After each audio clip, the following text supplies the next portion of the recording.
Okay, so welcome to part C in our discussion of substance abuse. This will be the final installment in this lecture, which means we only have the final lecture of the semester dealing with psychiatric disorders left to go.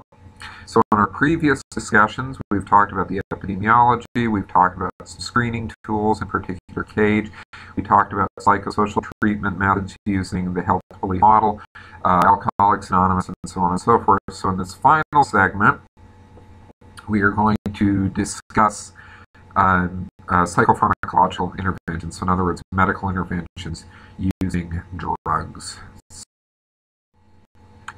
Let's jump right in. The first one we're going to talk about is disulfiram, also known as antabuse. You can see a picture of it off to the side there. Now, why does disulfiram work? Why would we give it to our patients who are recovering from alcohol abuse? Well, we give it to them because we know they're probably going to go out, and at some point, either through relapse or whatever mechanism, they're going to consume alcohol again.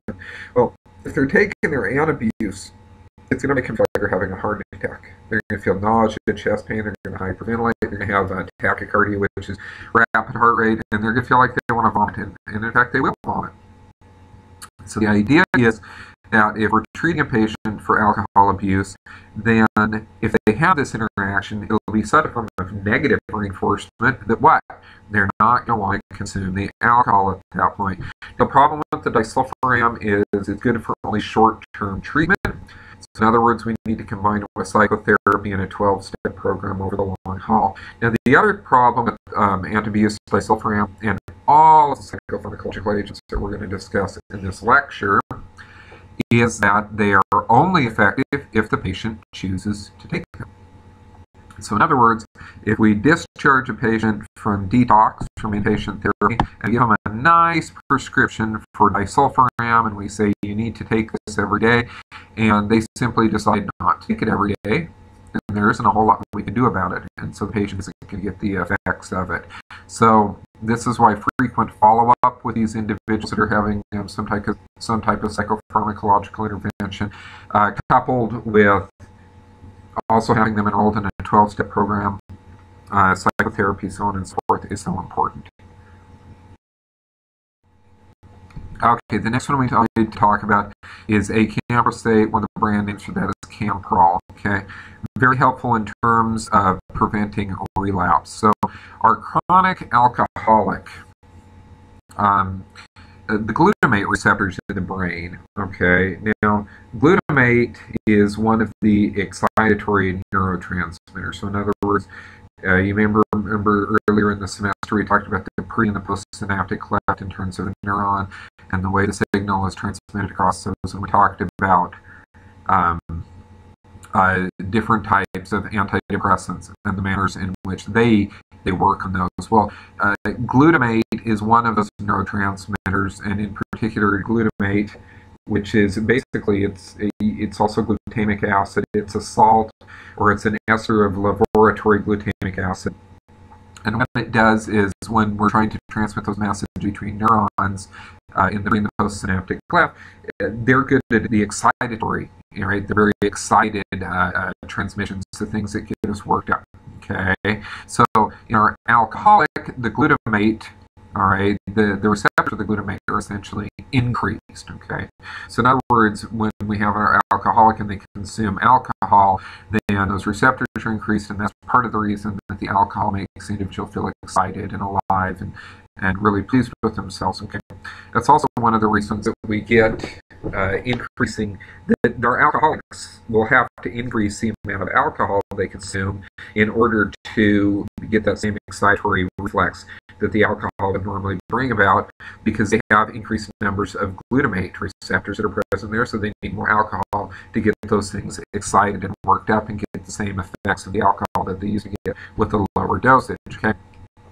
Basically what acamprosate does is it's going to lower the activity of these receptors, okay, and by lowering the activity of the receptors, it's going to be that the alcohol essentially doesn't give them the same thrill that it used to, even at larger consumption rates. Okay, so this is going to help us prevent the relapse because the alcohol simply doesn't seem as appealing to the individuals and its impact. Okay. Very beneficial because the lower glutamate receptor activity continues even after treatment ends. Now, it's not widely used, okay, which seems a pity in many ways, but once again, some of the same problems come about with this is we've got to get the patient to continue to use it, all right, in order for... All right, let's talk about Topamax, all right, or Topiramate. Topamax is actually one of the brand names, okay? This is essentially an anticonvulsant that's going to help support abstinence. Now, remember what we had the problem with is during the withdrawal period, we have the delirium tremors, okay? And we will actually have, the patient will have epileptic-style seizures, or they convulse. Those are those grand mal seizures that we've discussed before, okay? The Topamax or the Topiramate is going to help control those. Okay? Very, very, very, very efficient. Okay, and the patients like to take it. Okay, why do they like to take it? Because if they aren't taking it and they're actually maintaining their abstinence, okay, they're not using alcohol, then the Topiramate is going to control the seizures that are very disruptive to the lives of the individuals. Okay, abstinence is about 6 times more likely in Topamax than if not on the drugs. Why is that? Because if we don't have them on something like Topiramate, then they're going to have the seizures. And one way that they think that they control the seizures is they can drink the alcohol. And the alcohol will actually help them control the seizures, because remember, that's one of those negative physical side effects of the alcohol abuse that the body will use to try to get the alcoholic to go back and consume more of the alcohol. So it's important that we get them on something like this. Basically, what does it do? It slows the release of the neurotransmitter dopamine, okay, which tends to be increased in alcohol abuse, resulting in the seizures, okay?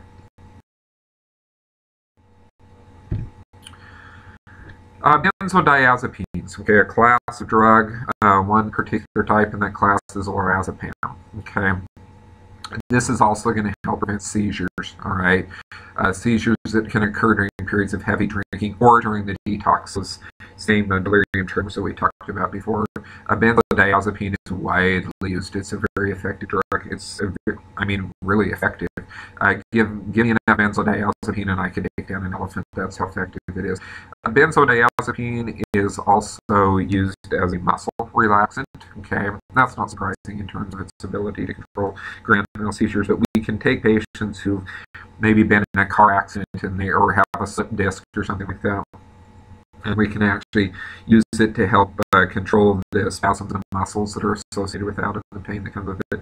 The other thing that we use it for is it's like a sleep medicine. You can use it to help people relax and help people go to sleep.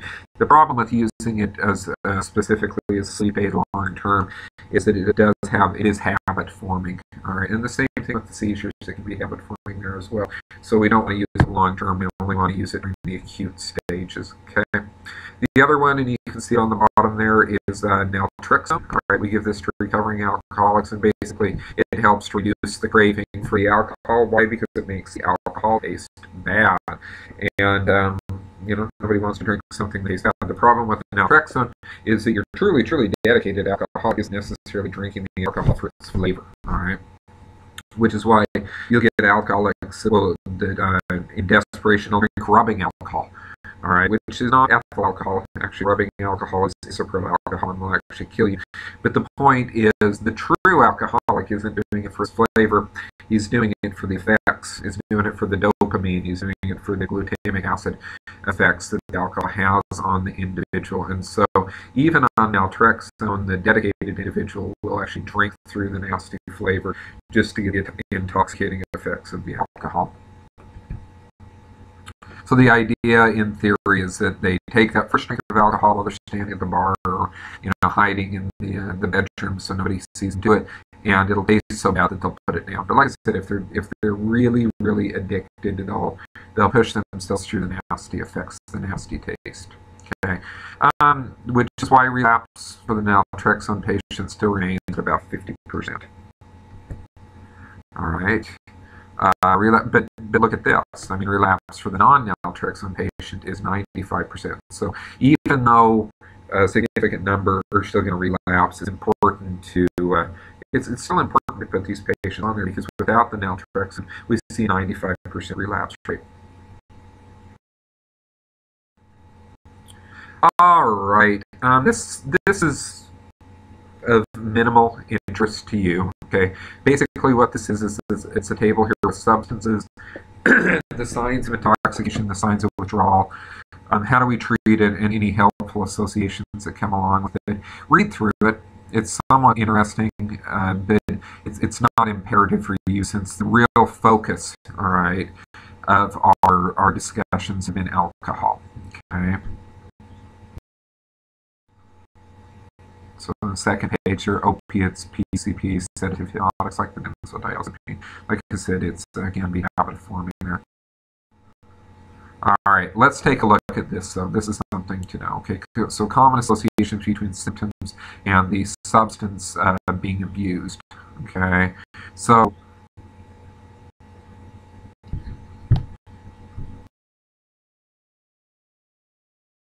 first one, the depression. The reason I want you to look at that one is we mentioned before, depression is like the common cold of psychiatric treatment. It's very common in our patients, and it's a common comorbid diagnosis with individuals that are suffering from alcohol and substance abuse. But it's also commonly associated with cocaine, all right, and also with amphetamine withdrawal. I also want you to associate it with alcohol abuse as well. Don't worry about the others. All right, so that actually brings us to the end of our discussion of substance abuse. Okay. As always, there's a PBL here at the end. I would like you to read through the PBL here on the college student, because it illustrates a lot of the points that we've been talking about, how alcohol essentially changes the outlook the individual has on the world, how alcohol will cause an individual to do things that they would not normally do, all right, if they were not intoxicated, and the problems that come around because of that. So go ahead and read through it. Like I said, it's the points that we've been talking about here today. All right. I also want you to look at this one on the unemployed drinker, because it illustrates some issues with alcohol tolerance. Okay, but same thing again. You know, you're not going to be tested on the PBLs. They're for your interest only. Okay. All right. Moving here. Moving here. And then there's a third one. This is an interesting one. But if you'd like to read through it, I'd encourage you to do that.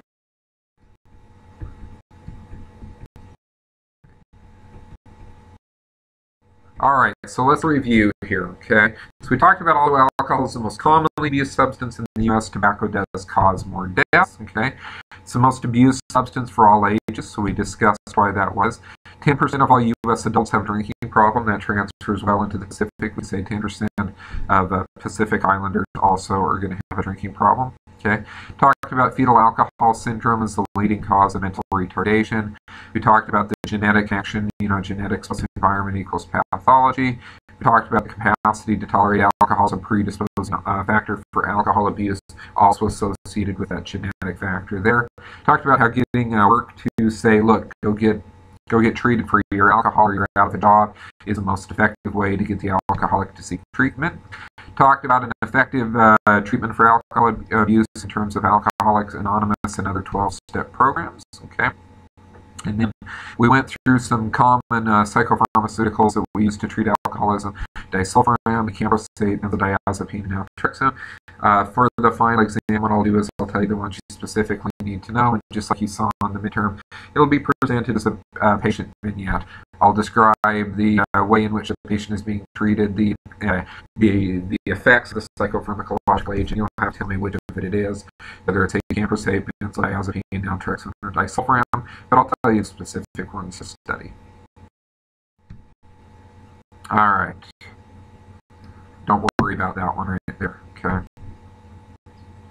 We talked about how we tend to underdiagnose substance abuse, especially in women and people of high socioeconomic status. We talked about how a lot of psychiatric disorders and 50% of ED visits are due to substance abuse, and of course is highest for men. Talked about how if you've got a colleague that's abusing, get them to stop caring for a patient, get them to seek assistance, and they need to, if necessary, report the colleague so that they get the reinforcement that they need